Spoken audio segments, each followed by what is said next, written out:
Salut l'équipe! Aujourd'hui, on se retrouve pour décortiquer de A à Z la toute nouvelle mise à jour de Car Parking Multiplayer. Et je préfère vous prévenir tout de suite, préparez-vous, parce qu'il y a du très lourd qui fait plaisir, mais aussi des décisions extrêmement négatives de la part des développeurs qui risquent de vous faire sauter de votre siège. Mais juste avant qu'on entre dans le vif du sujet et qu'on commence à analyser tout ça, j'ai une énorme annonce à vous faire. On a enfin lancé notre clan officiel sur CPM et on ouvre officiellement les recrutements dès maintenant. Le tout nouvel event de football. Sur le papier, franchement, l'idée est super cool. Ça rajoute un mini-jeu interactif, un terrain dédié et ça change complètement des éternels drags sur l'autoroute ou des sessions de drift en boucle. Ça ramène un peu de fraîcheur et de fun dans la communauté. Mais est-ce que ce petit mode de jeu et ces animations de jungle suffisent à sauver la mise à jour? Franchement, pas du tout. Parce qu'il est temps de parler du sujet qui fâche, le pire point noir de cette mise à jour. Et je pèse mes mots. Les développeurs ont pris la décision incompréhensible de supprimer les anciens HP modifiés. Oui, vous avez bien entendu.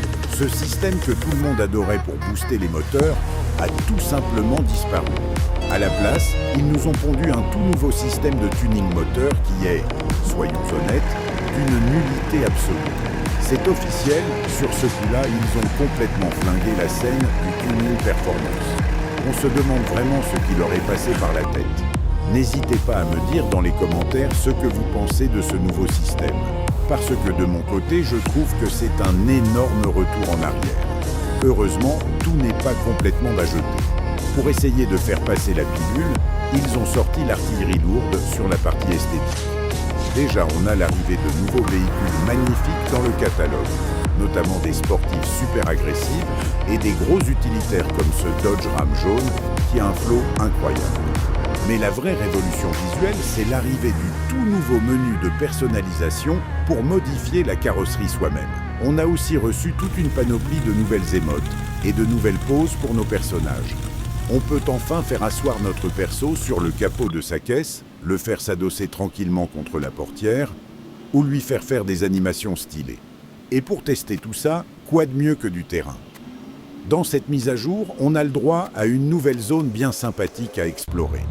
Parfaite pour tester les suspensions de nos nouveaux véhicules ou pour se balader.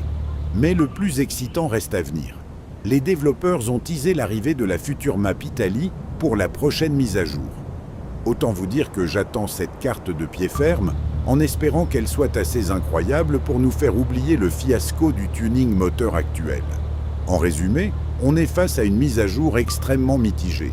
D'un côté, l'aspect visuel, la carrosserie personnalisable et les nouvelles voitures sont tout simplement fantastiques. De l'autre, le bridage des moteurs et la fin des anciens HP modifiés gâchent une grande partie du plaisir de conduite.